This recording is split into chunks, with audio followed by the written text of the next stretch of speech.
Salut les filles, alors aujourd'hui je vous fais une nouvelle vidéo sur une nouvelle série que je viens juste de découvrir qui s'appelle Chasing Life. Avant de commencer, oui effectivement j'ai les cheveux beaucoup plus longs que d'habitude, je sais.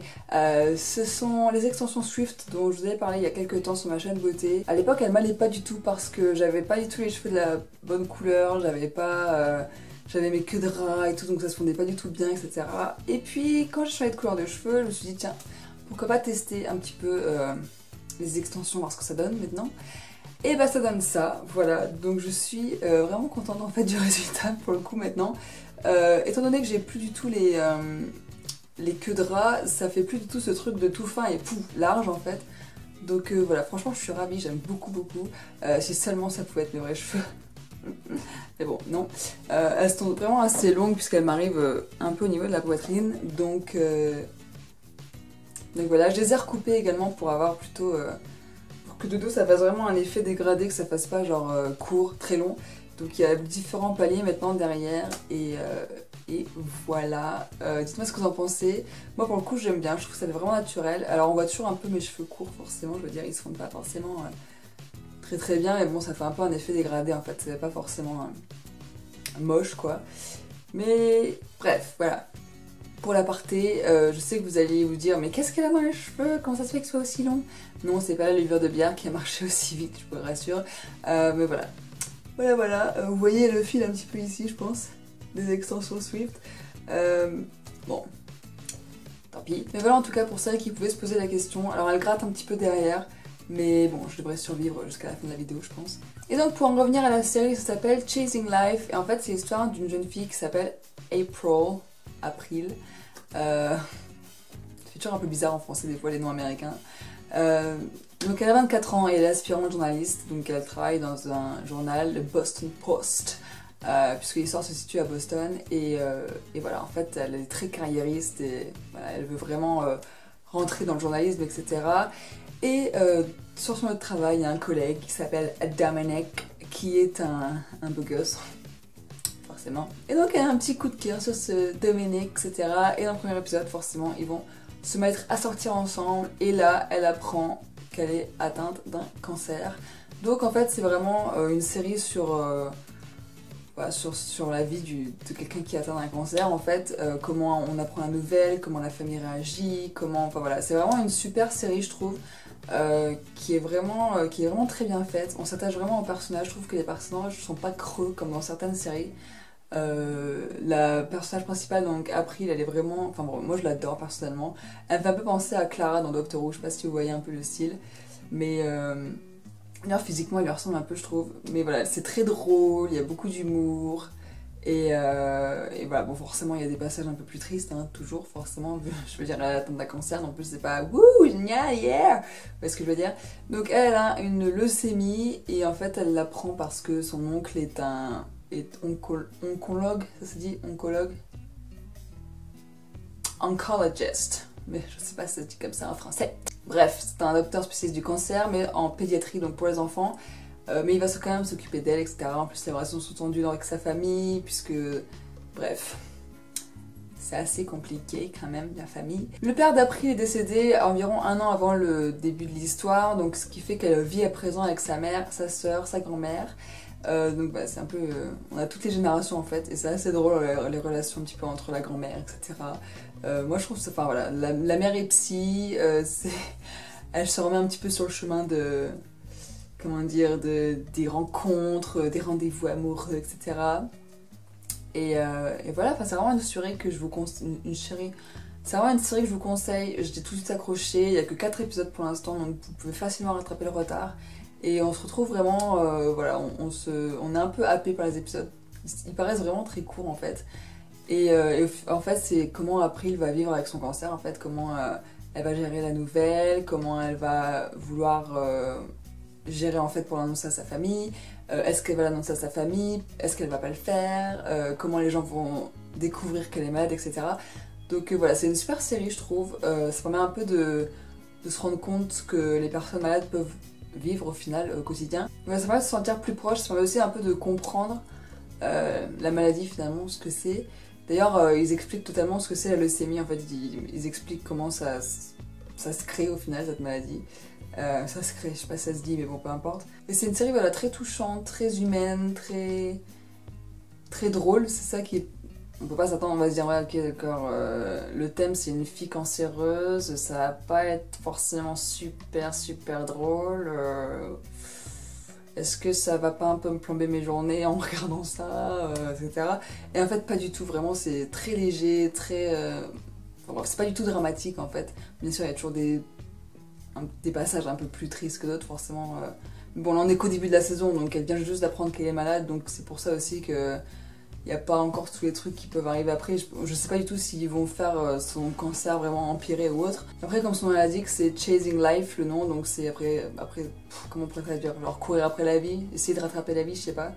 Donc en fait, c'est surtout une série sur comment vivre quand on apprend qu'on a une maladie peut-être mortelle, parce que voilà, elle sait pas du tout si elle peut en guérir ou pas.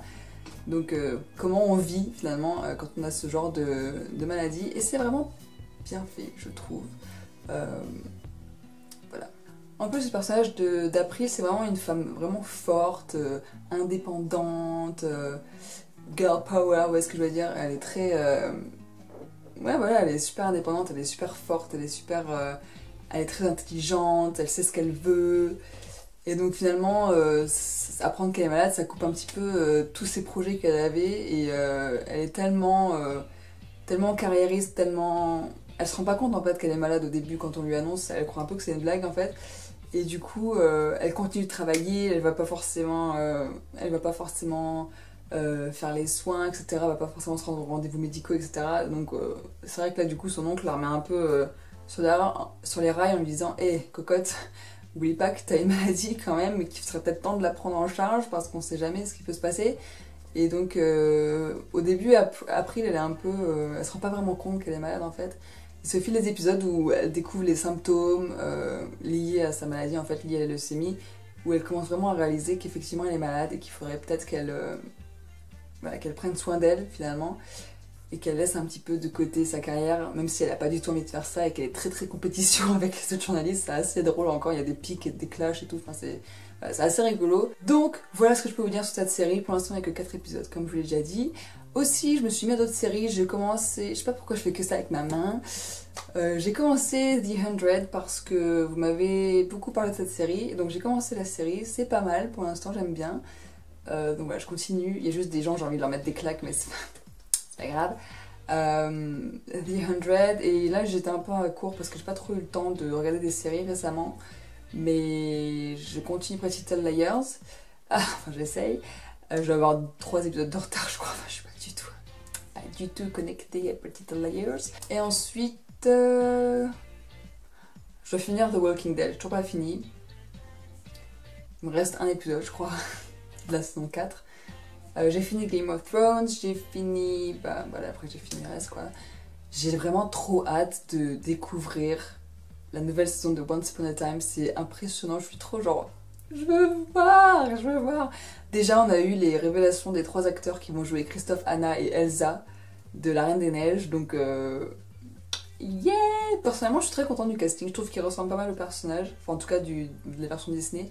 Donc j'ai vraiment hâte de voir et j'espère qu'ils vont nous mettre un petit peu des teasers et des trucs comme ça pour qu'on ait des aperçus de scènes, ce genre de choses parce que je suis à fond, voilà. Pareil pour Vampire Diaries, genre j'arrête pas d'essayer de réfléchir mais où est Damon? Où est-il? Vous voyez ce que je veux dire? Je ne dirai pas plus sur Vampire Diaries puisque vous n'avez peut-être pas regardé l'épisode donc j'aimerais pas trop vous spoiler. En tout cas j'ai vraiment hâte d'être à la rentrée pour voir toutes mes séries à nouveau. La meuf elle est folle, genre j'ai trop hâte d'être à la rentrée pour mes séries. Vous imaginez un peu l'addiction quoi. Okay. Ah oui, récemment j'ai vu le pilote, enfin je sais même pas si c'est le pilote ou si c'est juste un épisode en fait comme ça, de Delirium, puisqu'il a été sorti sur le net en fait, il était sur Hulu ou Netflix, je sais plus quoi. Et donc j'ai réussi à regarder l'épisode sur Delirium. Donc Delirium, je sais pas si je vous en ai parlé sur cette chaîne. Je sais que j'en avais parlé sur Aka de Bric-à-Brac à l'époque. Mais en fait Delirium c'est une saga de livres, en fait c'est une trilogie il me semble. J'en suis qu'au tome 2 pour tout vous dire.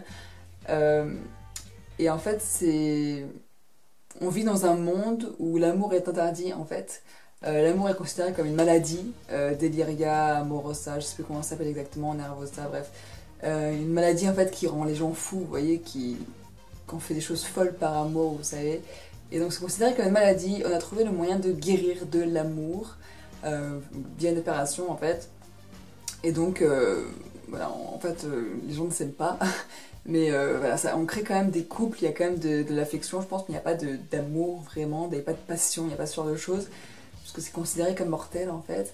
Et donc dans ce monde en fait, il y a Lena qui est une jeune fille, Lena Holloway elle s'appelle, et elle a 17 ans, et elle est censée bientôt se faire opérer pour justement ne pas être touchée par la maladie, puisqu'on se fait opérer à partir de 18 ans seulement. Donc vous pouvez être des amoureux jeunes, et encore c'est pas conseillé.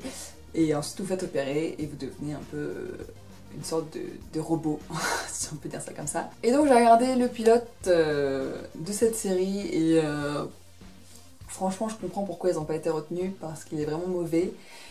C'est assez impressionnant. C'est Emma Roberts qui joue Lena. Bon, pour le coup, le casting, j'ai pas pensé grand chose, j'ai pas été déçue, voilà, je trouve qu'elle était bien, Lena en fait. Et il y a le mec qui joue de Rick dans La vie secrète d'une américaine ordinaire, un truc comme ça. Donc, ouais, niveau casting, j'ai pas été déçue, enfin, je m'en fiche un peu quand même. Ça m'a pas choqué, dirons-nous, ça m'a pas choqué. Par contre, la façon dont ils ont filmé le truc, j'ai eu l'impression que c'était vraiment bâclé en fait. Voilà, dans le livre, c'est vraiment bien expliqué la maladie, le truc.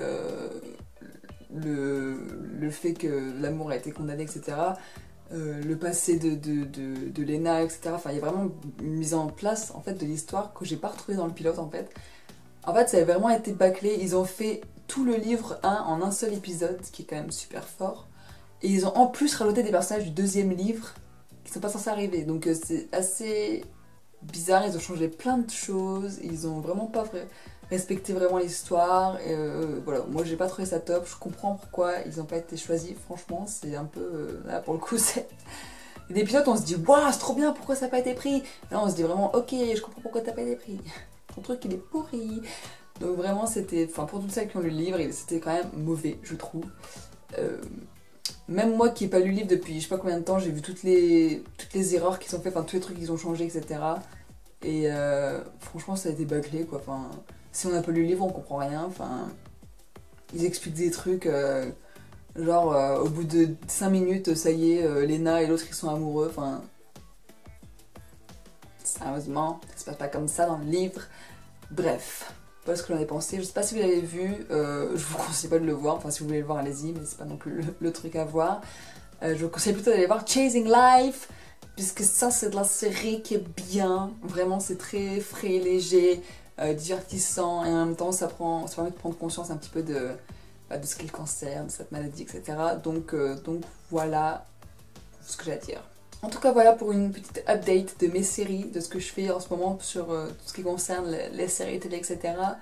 Vraiment Chasing Life je vous la conseille, vraiment, elle est vraiment géniale, c'est très sympa comme série. Et moi je suis devenue accro, chaque fois je guette l'épisode qui va sortir, genre allez d'accord. En même temps j'ai que ça à guetter, faut dire qu'il n'y a plus beaucoup de séries en ce moment, donc c'est pour ça. Et voilà, j'espère que ça vous a plu et je vous dis à bientôt, ciao.